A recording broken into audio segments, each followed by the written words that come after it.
संयोजिता अपने इस नए छोटे परिवार में बहुत खुश थी, लेकिन संयोजिता को एक बात हमेशा खटकती थी कि संजय कहीं भी घूमने जाता था तो अपनी बहन वीना को वह साथ लेकर जरूर जाता था।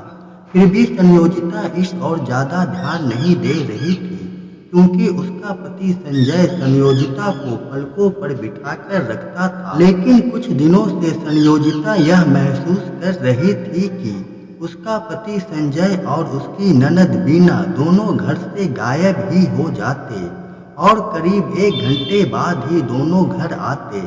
ऐसा तब होता जब संयोजिता किसी काम में उलझी होती थी। संयोजिता को यह बहुत अजीब लग रहा था। अब तो कभी कभी रात को भी दोनों भाई बहन गायब हो जाते थे।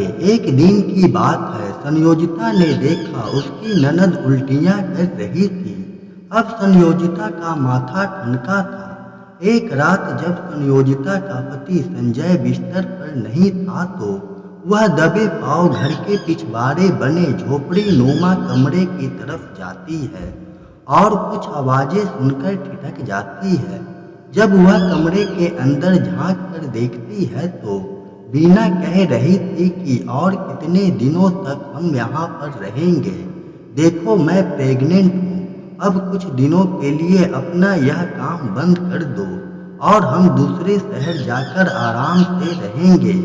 आखिर मैं तुम्हारी पत्नी हूँ। इस तरह छिप छिपाकर कब तक जिएंगे?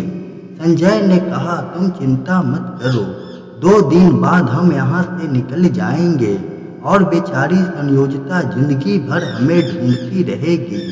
संयोजिता हिम्मत से काम लेती है और अपने पिता और पुलिस को सारी बातें बताती है।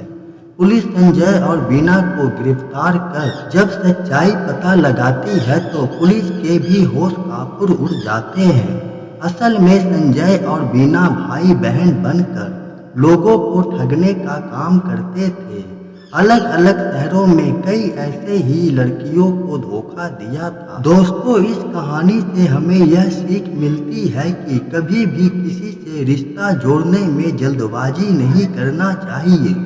पूरी तरह से छानबीन करके ही बात आगे बढ़ानी चाहिए।